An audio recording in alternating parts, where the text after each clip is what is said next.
a natural disaster of a sort. And with the change in the normalcy of the situation, there's bound to be a lot of emotions and feelings emerging. So I think it's really the need of the day to be focusing on those and talking about emotions, feelings, and mental health concerns. I will start with giving a little bit of background on the natural phases of disaster that happened during any natural disaster. Keeping in mind that this situation is a little bit different from any usual natural disaster because of the whole aspect of social distancing and communities not being able to come together, people not being able to gather together for support or for thinking about ideas and ways to get over this crisis. But let's talk about what the phases that usually happen when we are in a situation of a natural disaster. The first stage is called the pre-disaster stage, in which you first hear about the warning or the threat of the natural disaster. And for us in this situation, I think it was a phase where we heard about, the things happening in far-off countries like China or Italy, and it didn't really hit us that we will be affected by this very soon as well. And this was a situation in which people were wondering whether they were overreacting or underreacting, and sort of just letting things sink in and figure out how they wanted to feel about this. This stage of pre-disaster was followed by the impact phase, where there was heightened intense emotions. There was disbelief, there was fear, there was shock. People didn't know what to think about this because it had finally begun to sink in, but the emotions were at a rise. The impact phase lasts for a couple of days, and then it's followed by something called the heroic phase, where everyone wants to. So there's a lot of activity, but very little productivity.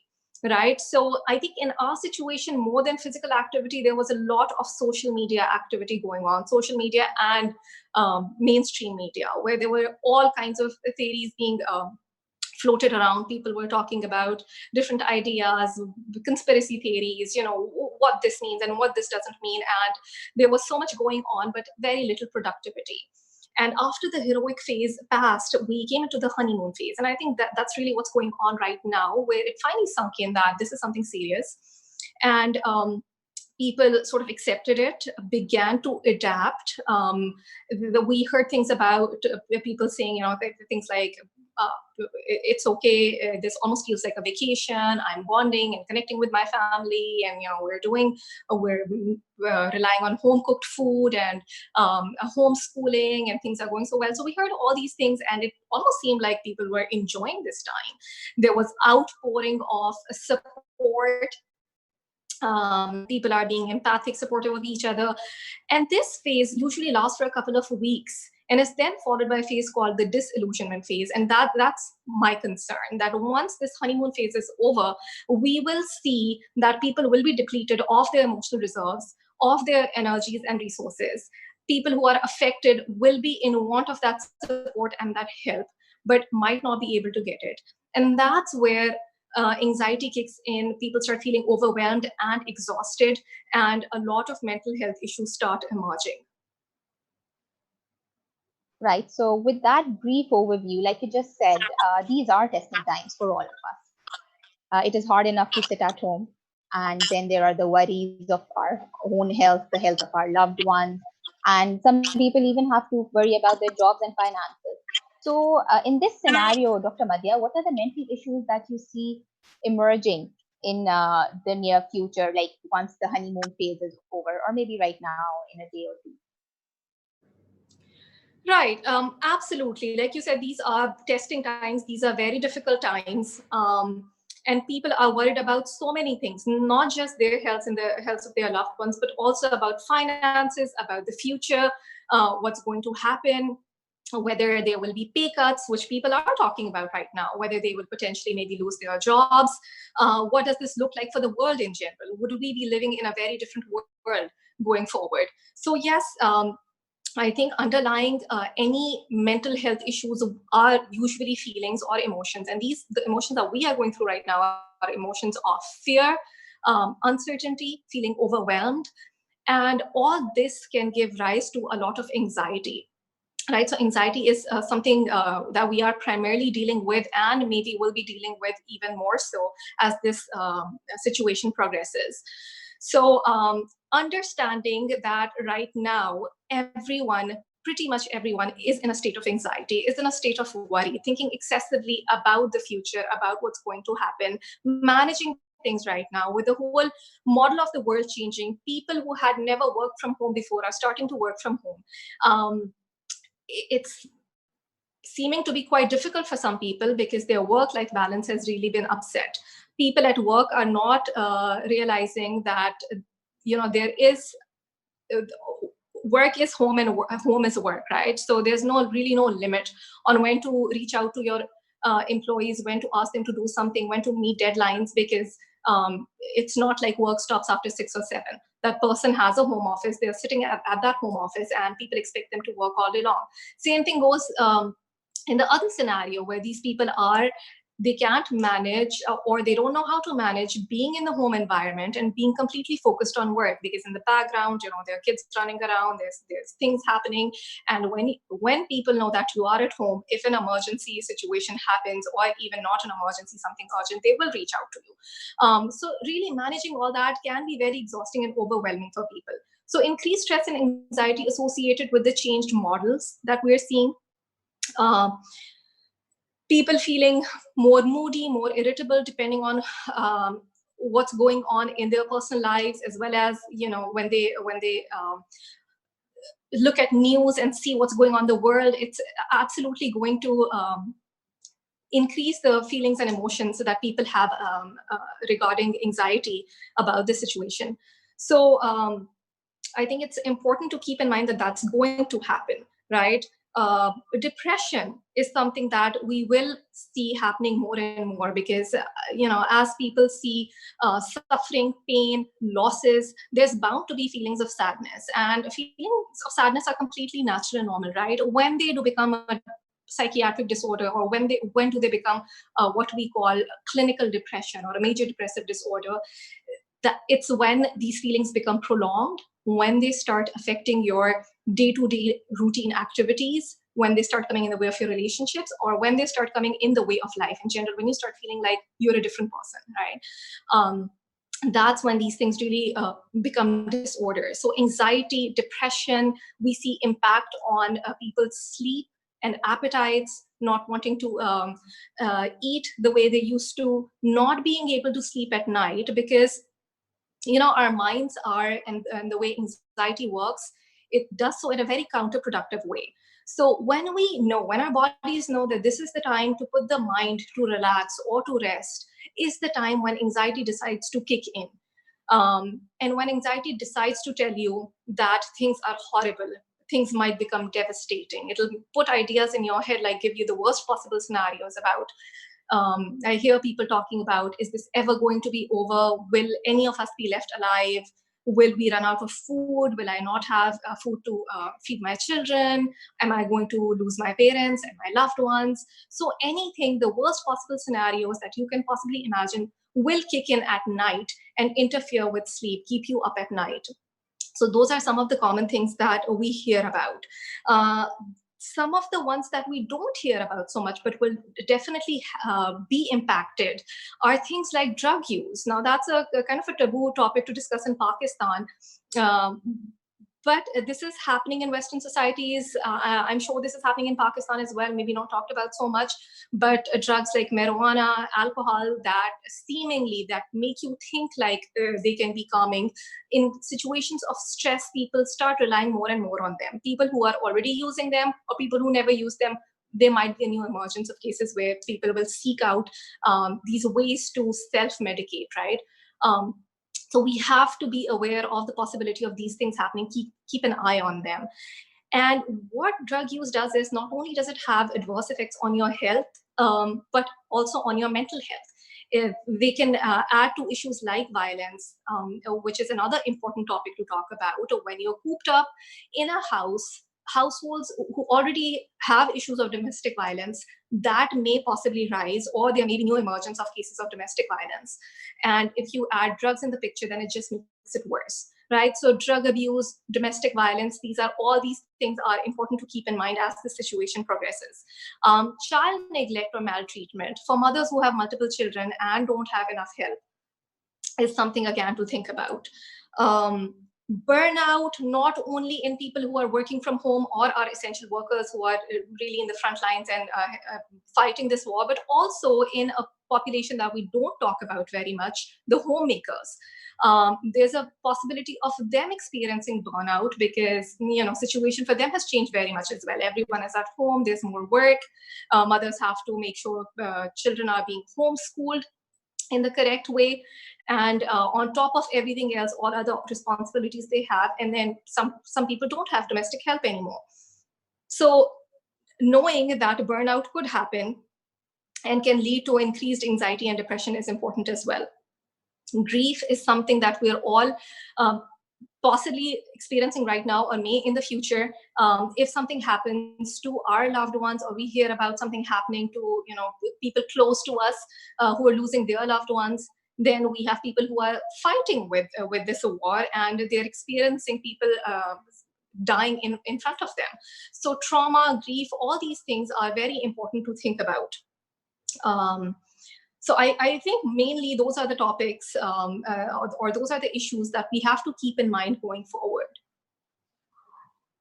Right. So sum up, I think if there are a few things that you just mentioned, you talked about anxiety, you talked about conflicts in relationship, you talked about burnout and depression, insomnia, and grief. So this is something that we can expect to see throughout the general population. But if we, kind of focus on the medical health professionals, and especially our platform is also kind of, focusing more on the doctors and the health professionals. What do you think what is, the main issue that you see is possibly arising in them in terms of mental health issues?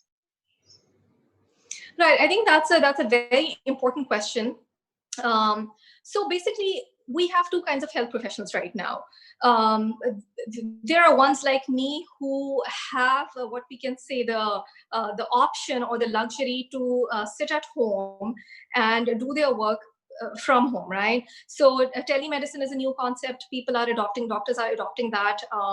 And we're using technology to connect with patients, to see patients through telemedicine. I think it's all very new for us. So there are some struggles associated with that, some technological issues. But I think that's very similar to what every other professional might be experiencing. Thinking about finances, thinking about, what's going to happen, the future of healthcare and all that. So those are some of the concerns that some healthcare professionals might have, right? Which may be very similar to the general population. And then we move on to talk about the concerns of the health professionals who are in the front lines. And for them, this is all very, very serious, because these are the people who are fighting this war for us, right? Imagine being an ER physician, an infectious disease specialist, an anesthesiologist, a respiratory therapist, or a nurse. Anybody who's coming into direct contact with a COVID-19 positive patient and working closely with them, possibly touching them, standing very, very close to them, intubating them. Knowing all this time while they're helping save lives, that they're putting themselves at risk, this constant thought going on in their minds that we are exposing ourselves. By just working, we are exposing ourselves, right? We are at the risk of getting this infection. And then when they get done with that work shift and go home, then being really scared of the fact that they might be taking this infection back home to their families, to their children, to their spouses, to their parents, to their loved ones. And that feeling being extremely difficult to deal with. Another thing that we're not talking about so much, but what health professionals are facing is stigma, right? People wanting to isolate them. And yes, that's the need of the day. It's very important to be careful regarding your work situation and what you do without it, but also feeling like, everyone kind of wants you out of their space. and having to deal with that because emotionally they're already exhausted, and then feeling like, all people care about is, hey, they might be bringing the infection home with them or wherever they go. So I think it's a very difficult situation for them in general, being scared the entire time, almost like a soldier would feel in a war zone, being in a state of hypervigilance, being in a state of constant anxiety, wondering what could happen, when it could happen, would I die? Now dealing with patients who are suffering, who are in pain, who have difficulty breathing, and imagining that this could be me because potentially I am putting myself at very high risk of getting this infection. Dealing with pain, with suffering, with trauma of losing patients, of losing co-workers, and not having enough time to maybe even talk about those feelings because they're also overworked. They're also overloaded. So feeling physically exhausted, emotionally depleted. And then on top of that, maybe having feelings of wanting out, right? Feeling like I'm not up to this at times, but since we've all taken the Hippocratic oath, we know that this is a situation where we can't back out, and then feeling guilty about having these feelings in the same place. So it's a very complicated situation, and this is the time when we all should be supporting our frontliners in every way possible, because we should be giving them space to talk about how they're feeling, to talk about their fears and their concerns, in a way that nobody judges them, and just so they can feel validated, and somebody can give them the empathy that they need. So I think mostly that's the situation that the frontliners are going through. Right. So if I just quickly sum up what you just said, the one of the main things that I identified from what you just said is that on top of all these feelings, they'll be feeling guilty for feeling all of these things. So that is one of the things that needs to be addressed, and we need to kind of have regular sessions with them, and make them feel that it is all right to have these feelings, to be overwhelmed and to feel just anxious and sad and depressed for whatever's going on around them. So with these issues identified, Dr. Madiha, can you give us some tips to deal with all these emotions, not just the general population, but also the doctors, the frontliners that I'm sure are really in need of it at this time?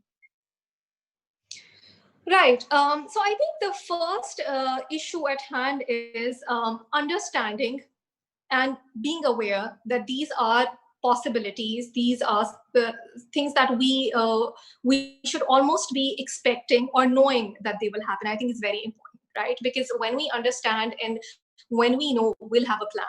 We can have preventative measures. We can have support groups, or we can start working on ideas of how we need to provide support to the general community as well as our health professionals. And unless we think about these things, we can't come up with ideas to provide that forum. So I think the first thing is exactly what we're doing right now, talking about these issues, knowing that these issues exist and how we can tackle them best, right? Because honestly, if at this time our doctors lose morale, there's very little that they'll be able to do physically. So I think this is not an issue to be taken lightly. This is something very serious that we all should be thinking about. The momentum has to keep on going, and support has to be there for that. So I think that's important. Then sometimes the language that we use, or the way we normalize some of these concerns, is very important as well. At this time, telling people or using appropriate language for them, and validating their feelings, telling them this is something very normal, this is something that a lot of us are going through, having some sleepless nights, feeling anxiety, feeling panicked some days, that in a situation like this, it becomes more normal, right? Now it does, at some point it might become a disorder, but this is not like normal life. This is a global crisis. So there might be more days you experience anxiety, which you never experienced before in your life, right? So to a certain point, normalizing that. Also, as much as we are talking about sort of all these scary ideas that this might happen or that might happen, just to prepare ourselves, I think it's also very important to give a message of hope, to let people know that pandemics have happened in the past. This is not the first time, and that inshallah, most of us will come out of this, the vast majority will come out of this doing relatively well. So we need to focus on that there this will end. This started naturally. There will be a natural end to it. And most of us will come out doing relatively well. So we need to focus on that, right? So definitely giving people a message of hope, support each other, um, and bonding together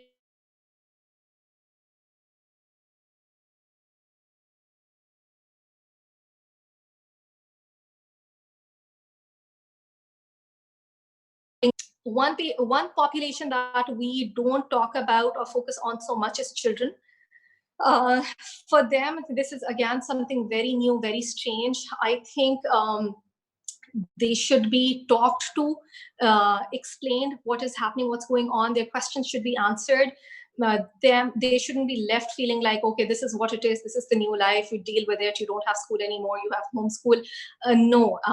Children of any age, they should be talked to in an age-appropriate manner and explained to some extent what's going on.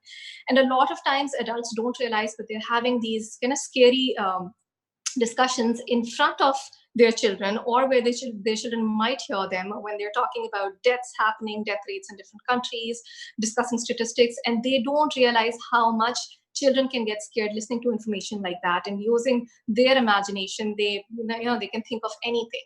Children's lives are very self-focused, so when they think something scary is happening, they start thinking it will directly involve me or my loved ones. So reassuring them, telling them that this is something that we are all dealing with, but again, giving them hope is quite important. Another population that we don't necessarily maybe thinking about right now in terms of their emotional health. We are all concerned about the physical health of our elderly population, but when it comes to their emotional health, I think again, because some elderlies are isolated inside their houses, some are isolated inside their rooms. They're not used to using technology the way the younger population is.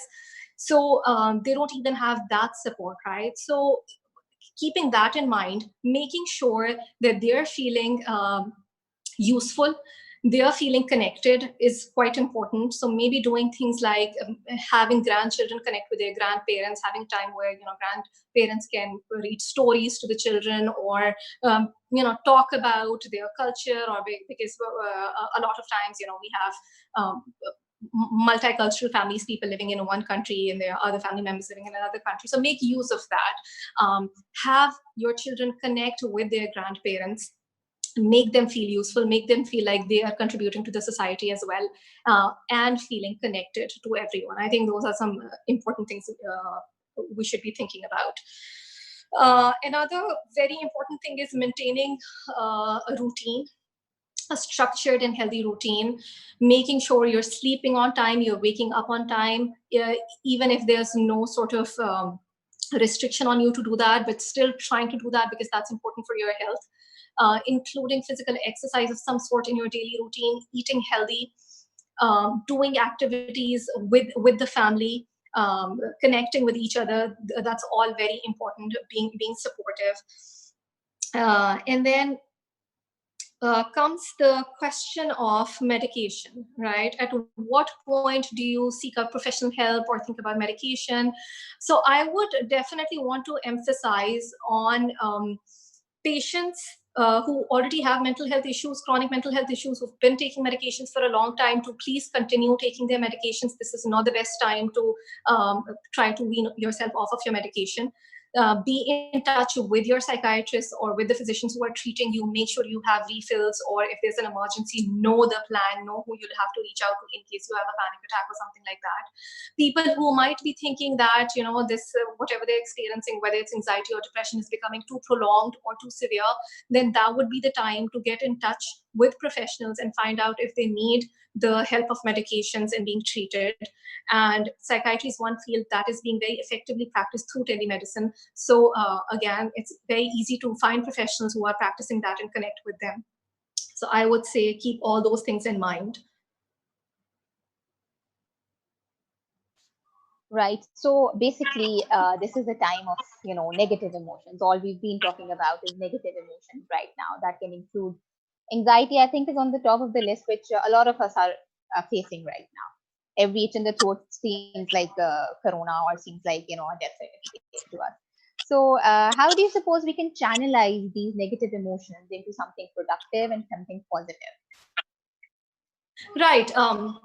And I'll come to that question, but what you said just reminded me of something else, something that we missed talking about when we were talking about the different issues emerging. And one aspect of anxiety is exactly what you just said, people feeling these physical symptoms or these bodily symptoms. And usually, what we call psychosomatic symptoms, when they are presented with anxiety, usually it's like chronic pain, headaches, fatigue, nausea, something like that. But in this particular situation, a lot of what we're seeing is people believing that they have the infection. And as we've all read about the different symptoms of the infection, we've probably memorized them. So, a lot of people are just starting to believe they have a dry cough, they have fatigue, body aches, headaches, trouble breathing, chest pains. And for every one person who's truly positive for the infection, there will be 2 to 3 others who are just presenting. And these people will not present to psychiatrists, obviously. They will present to their GPs or to the ERs with these symptoms.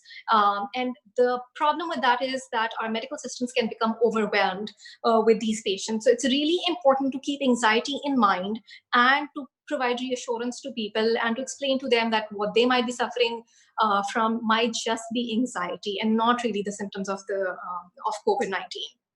And then coming back to your question about how to channelize all our emotions into something positive, I think that's a very, very good question, because we don't know how long we are in this situation for.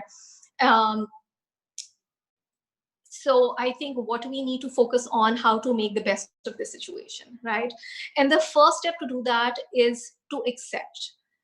Acceptance has to come in that this is what's going on, instead of kind of focusing on going over and over the statistics, the new cases, what's happening in which country. I think that's all very important, but also knowing that this is a difficult situation, and it's probably not going to be resolved in a few days. So let's just accept this is the situation for now, and then how to adapt to this new situation, right? Yes, the shock is there, the grief is there, the loss of the normalcy of the life is there, but okay, what do we do now with ourselves? So sort of coming to terms with that idea, I think, is really important. The other very important thing is empathy or kindness, with yourself as well as with other people. We all have very different ways of coping with difficult situations. So making sure we're not being judgmental of how each one of us is reacting to this. I know, in families, there's so many arguments going on about whether this is a conspiracy theory or really a virus or something else. And when emotions become so high, people start arguing with each other. They don't have enough tolerance for each other, and especially when what we talked about in the beginning, this honeymoon phase is over. Irritabilities will rise. People will just, sort of be emotionally depleted to a point where everything will sound annoying to them. So that's the time when we have to realize that everyone has a different way of coping with stress, and let them deal with it the way they deal best with it, right? This is not the time to be unnecessarily preaching or educating people, or necessarily getting into confrontations and arguments. Give people space, be non-judgmental, and be supportive, be empathic. I think that's really the message that needs to be conveyed. Um, Also, this is the time when, fortunately, we're seeing a lot of people sharing their talents, their skills. This is the time to be giving, right? And giving can be done in so many ways. I think it's very heartening to see in Pakistan, there's all these campaigns going on for ration distribution, for the daily life that people are doing, that the momentum should just be maintained, that people continue doing things like that, with thinking of the less fortunate ones or the less privileged ones, maybe coming up with ways where, I remember when the earthquake occurred in Pakistan in 2005, students were getting together, thinking of ways to, collect money, funds. to help other people. The problem with this time is that we can't physically get together to do those things. But I've been hearing of young students making support groups where they're taking turns. One person goes out individually to get groceries for elderly people and to deliver them to their houses. So if this can be done in a safe way, right, taking all the precautions, something like this where you can make use of your resources or energy to help somebody else who can't really be out right now because of their increased risk to getting the infection. Those are some of the ideas in which we can give back to the society. And honestly, we talk a lot about giving back to the society or giving to people, and it seems like if we do that, that would be helpful to other people. But what we don't realize is how helpful it can be for us. When we talk about depression, when we talk about feeling like, there isn't enough contentment in our lives, giving, research has shown that giving back is the easiest and the best way to bring contentment into your own life and to feel happy. So the quickest way to increase your own happiness and positivity is to give back. So however you can, again, that can be financial, that can be sharing your skills or your expertise or your talent, however you can do that. Please think about doing those things, being creative, doing things with your families that you might have not done before because of a lack of time. This is the time to do those things, connect with people, friends that you haven't spoken to in a long time. Everyone has time now, nobody's going out. So I think this is the time when we can connect with people, when we can find meaning in things that we thought we were neglecting in the past. So this is the time to maybe think about all those things. One other important point that I have in mind that I think is really something that needs to be discussed is distancing ourselves from media and social media to a certain degree. Now, it provides us with important information. It provides for us with an opportunity to connect with people, but at the same time, it can be very harming or detrimental to our mental health. Constantly being bombarded with information, with all these different ideas, and feeling overconnected with people at some times, I think it's good to have a balanced approach about how we can deal with social media. So I think that's pretty much what I have in mind, and I would love to hear if you have something to add. So we were having some questions pouring in, and one of them I think you just answered. If you want to elaborate a bit more on that, one of them was how to cope up with the rumors that are floating around. So that is basically excessive use of social media and the normal mainstream media as well, where there's a constant bombardment of information, and some of it is true, some of it is not true. So how do you suggest that we cope with all the rumors and all the false information and all the just so much information being bombarded at us? Right. I think the best way to deal with that is not look at every bit of information that is passed on to you, right? Unless you know that the source of the information is a valid, legitimate source, please do not look at every bit of information that is shared with you. If there is useful information, you will get it. You will get it from reliable sources. So don't think you will miss out on information if you don't watch a video or see an article that somebody passes on to you, because there's so much fake information going around. So many sort of, there's news going around that gives you a false sense of immunity.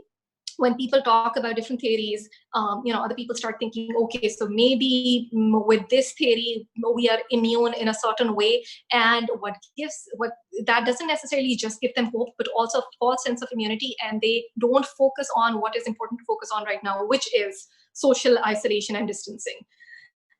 So yes, when something becomes extremely important and useful, you will hear about it from reliable resources. Unless you hear from reliable resources, please ignore all information. That would be my advice. Right, that would be useful. Also, we all know there are certain criteria for diagnosing clinical depression. But then in these times when everybody is feeling depressed and anxious, how do you think we can identify that we're beginning in the beginning phase of depression, and we need to get hold of it or maybe seek professional help? Right. So, Dr. Madhya, like I briefly mentioned before, anxiety depression, these are feelings that we all go through, right?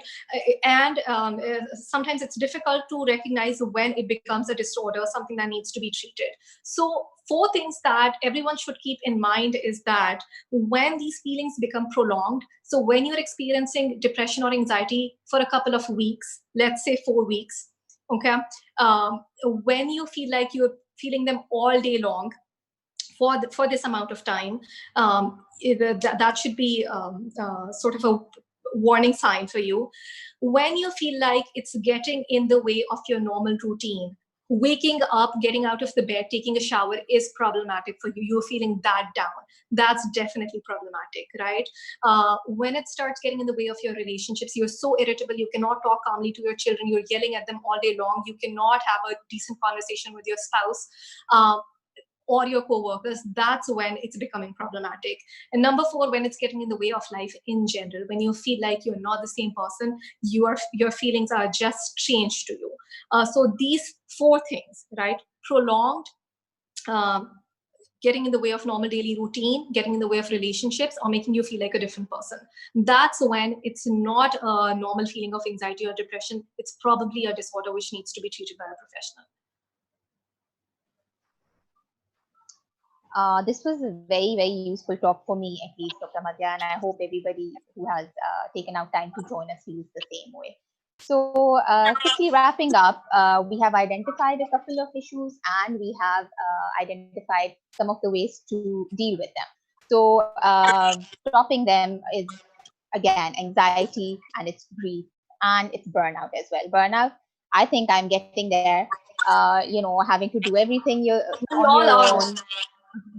Yeah, looking after the house, having to work from home, and having no house help. So it is all just piling up. So what definitely is the take-home message is to learn to deal with these emotions and to channelize them into something productive. Have a routine. I think that is very important. Having a routine where you find time for yourself as well, apart from all the other demands of your life, of your daily routine as well. So I think this was a very, very useful session. Dr. Madha, it was great having you here, and we hope to talk to you again sometime. Thank you so much. It was a pleasure.